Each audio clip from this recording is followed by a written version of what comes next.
Bine v-am găsit, dragilor din Zodia RAC, oriunde v-ați afla. Bine ați venit la o nouă lectură generală, de data aceasta atemporală, fără limită de timp. O lectură pe care voi să o puteți urmări oricând doriți sau atunci când apare în viața voastră. Desigur, dragilor, ca de fiecare dată nu uitați, voi prin alegerile, prin opțiunile pe care voi le și deciziile pe care voi le luați, vă construiți propriul viitor. Este o lectură totuși generală, așa că vă rog din suflet să luați decât acele mesaje care vor rezona cu voi, restul lăsați-le să zboare în univers, pentru că sigur sunt pentru alte energii care într-o mai mică sau mai mare măsură au o legătură cu Zodia RAC. Așa că, dragilor din RAC sau toți cei care aveți în afară de soare, lună, Venus, ascendentul sau oricare alt aspect astral important pentru voi din harta voastră natală și care are legătură cu această zodie a racului, această lectură este de asemenea și pentru voi. Și haideți să vedem, dragilor, care este energia voastră în funcție de situația în care vă aflați, în funcție de ce gândiți, de ce simțiți în momentul în care voi urmăriți această lectură. Care este energia, dragilor mei, din RAC? Nu vrea să iasă, mai încercăm. Uite că a ieșit. Ei, dragilor, trebuie să vă spun, mai ales cei care aveți poate ascendentul într-o zodie de aer, Gemeni, Balanță, Vărsător sau planete importante sau mai multe planete în aceste zodii de aer, cu această specificație, da? Mai ales pentru aceste persoane. Dacă nu, așa per general, avem un rege de spade care se pare că aveți o energie foarte mult taxată pe inteligență și pe faptul că gândirea voastră în acest moment este o gândire mult mai hotărâtă, emoțiile sunt mult mai bine controlate și se pare că sentimentele voastre, ceea ce voi simțiți, nu vă mai influențează în luarea unor decizii. Sunteți foarte fermi și lucrul ăsta e posibil să facă ca cei de lângă voi să nu prea vă vad așa cu ochi buni, dar să fiți un pic nesuferiți, ca să zic așa. Dar se pare că nu mai suportați să se încalce anumite reguli, anumite principii pe care voi le aveți. Și atunci cumva mintea preia conducerea, ca să zic așa, și inima și sufletul rămâne un pic pe planul 2. Sunt lucruri pe care nu o să le mai faceți așa, cu ce simțiți, cumva sunteți mult mai atenți, exact ca și cum ai zice, vreau să fac lucrurile ca la carte. Da? E o înțelepciune de care dați dovadă, e posibil unii dintre voi chiar să aveți o situație legată de probleme legale, de justiție, sunteți foarte preciși și foarte detașați. De ce? Pentru că neinfluențându-vă sentimentele și emoțiile, atunci logica își face apariția și vedeți lucrurile, ca să zic așa, dintr-o altă perspectivă. Haideți să vedem care este situația actuală pentru dragii mei din RAC sau cu legături puternice cu această zodie. Ce este, ce nu este în favoarea ta, ce poți controla, ce nu poți controla, dragilor din zodia RAC, în următoarea perioadă de când voi urmăriți această lectură. Să vedem. Da, un 7 de cupe. Un 7 de cupe. Haideți să vedem și restul de cărți. Da, și se vede chiar după aceste cărți, se vede că într-adevăr ați făcut o alegere nu tocmai inspirată, pentru că v-ați bazat pe ceea ce v-au spus emoțiile, ceea ce v-au spus sentimentele și probabil că nu ați făcut cea mai bună alegere.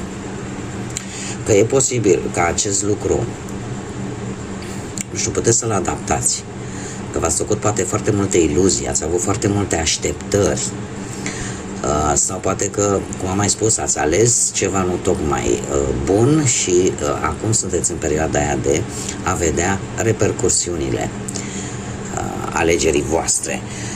Dar putem vorbi de situația în care poate ați primit o ofertă tentantă și v-a luat așa, că era frumos, ambalată, dar nu știu cât de real a fost. De aici și această energie a voastră de acum încolo fac lucrurile într-o altă manieră.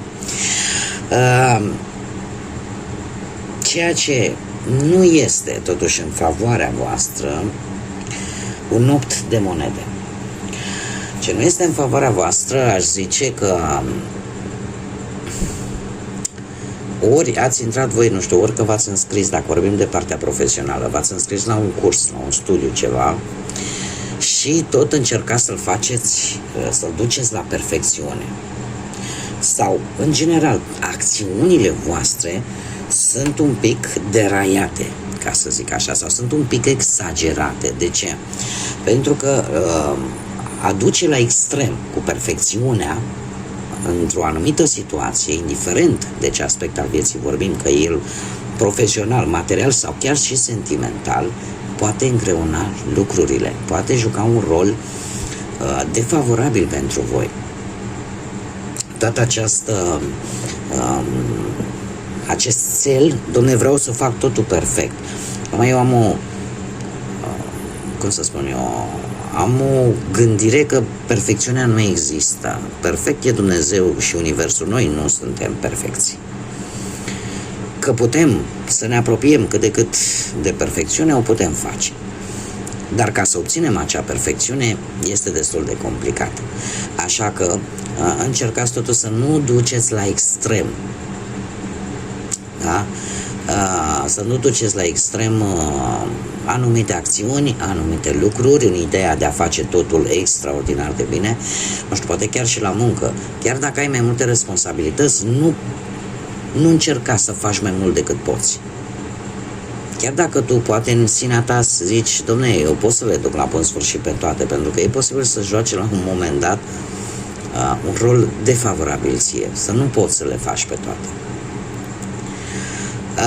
De asemenea, nu știu, dacă vorbim de partea asta sentimentală, ideea de a munci mai mult, de a face mai mulți bani și de a te axa strict numai pe treaba asta, poate juca un rol negativ și defavorabil pentru relația ta, cei care sunteți deja într-o relație. Așa că ar trebui să găsești poate un anumit echilibru. Cum de asemenea și pentru cei singuri aș putea să spun că vă preocupați foarte mult pe anumite aspecte ale vieții și neglijați partea asta sentimentală și atunci, neglijată fiind, nici n-are de unde să vină rezultate bune. În schimb, ce joacă un rol favorabil pentru voi? Și avem un paj de spade, dragilor.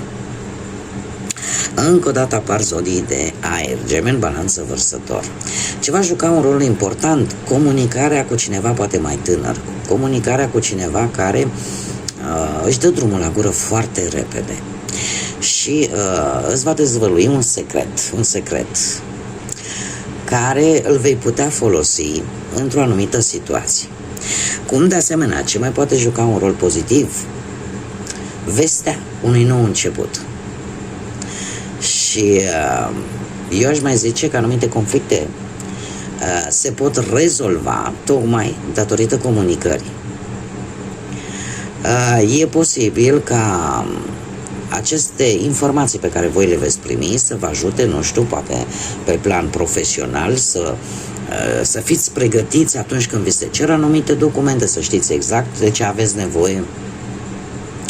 Cum de asemenea poate discuția cu cineva, un specialist sau cineva care vă poate da un sfat financiar foarte bun, vă poate ajuta să rezolvați o anumită problemă materială. Deci va fi în favoarea voastră. Cum de asemenea, dacă vorbim pe planul ăsta sentimental, aș zice că anumite conflicte ușoare se pot rezolva tocmai pentru că poate o să vă dați un pic de spațiu. Dar în primul rând este foarte inedit De ce? Pentru că, în general, Pajul de Spade vorbește de nerăbdare.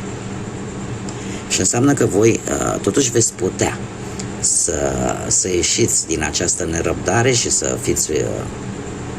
să stați liniștiți. De ce? Pentru că dând spațiu celuilalt, cumva aceste conflicte pot să scadă sau pot chiar să nu mai apară.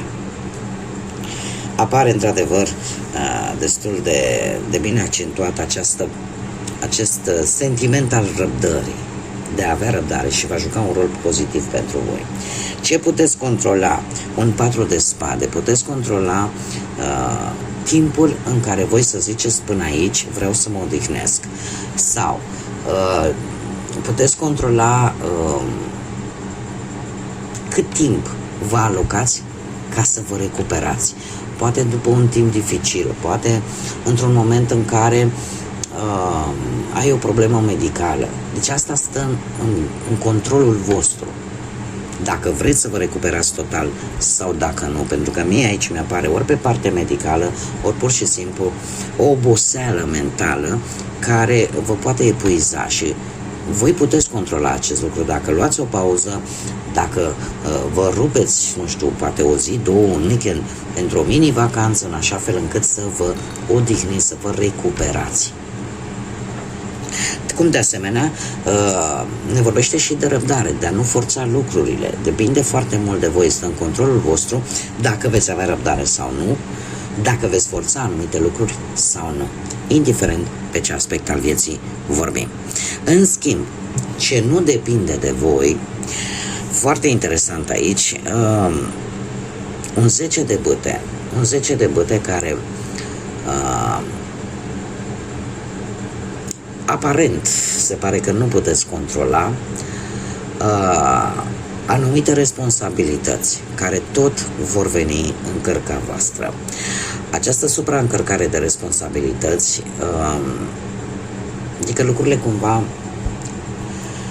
cum să vă explic, și eu am momente câteodată când îmi vin așa una după alta și la un moment dat, efectiv, nu-mi doresc altceva decât liniște și atât. Nu-mi doresc nimic ce nu mi se poate da, ca să zic așa, la modul practic. Nu-mi doresc bani, nu-mi doresc liniște și atât. Viața, universul câteodată are alte gânduri cu mine și mi le dă așa una după alta, una după alta, una după alta. Că le fac față, slavă lui Dumnezeu, le pot face față. Dar că mă epuizez și că mă supraîncarc, da, și asta este adevărat.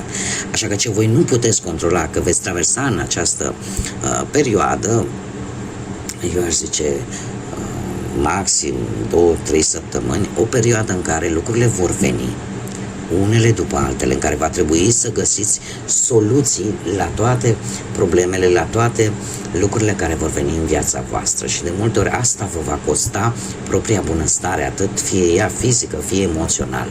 Dar ce pot eu să vă spun cu această carte este că nu va dura la infinit. Da? Pentru că după atâta efort, în sfârșit, se apropie și vremuri mai bune. Așa că nu trebuie să fiți dezamăgiți. Da? În viață fiecare trecem în felul nostru, mai ales prin cele rele. Da? Dar trebuie să... tocmai de aceea apare, acum îmi dau seama foarte clar, de ce apare totuși această energie a voastră în care sunteți foarte, foarte duri, foarte fermi în tot ceea ce faceți. Pentru că e nevoie de seriozitate, e nevoie de a te detașa de chestiunile astea, de sentimentalisme. E nevoie câteodată în viață să faci acest lucru. Și asta se pare că voi nu puteți controla, faptul că lucrurile vin așa unele după altele. Haideți să vedem ce ne spun unicornii magici, ce mesaj au pentru voi, dragilor,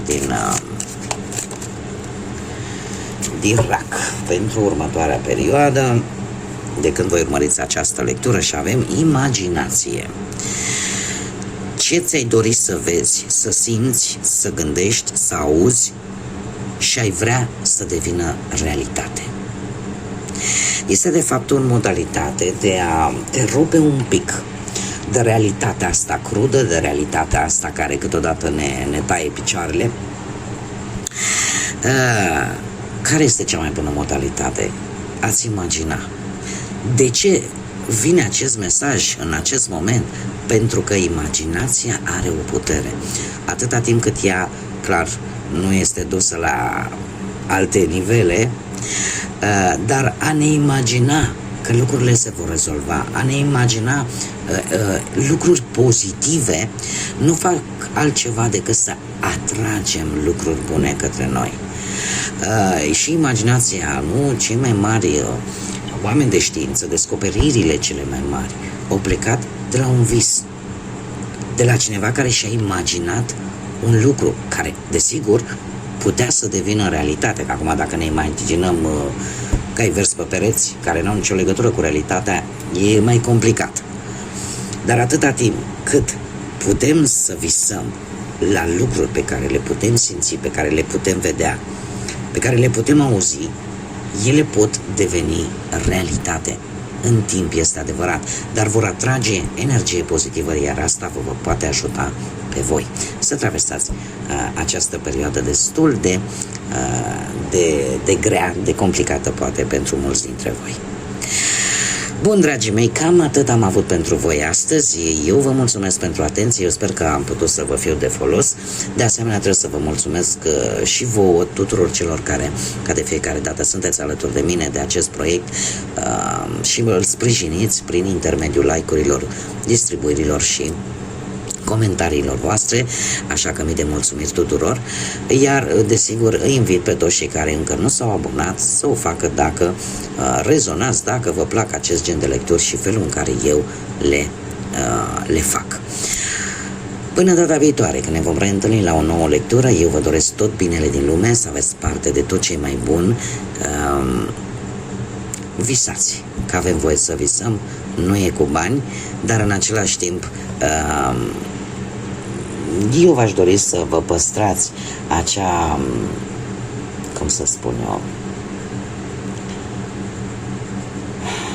acea sensibilitate pe care voi o aveți ca și zodie și să încercați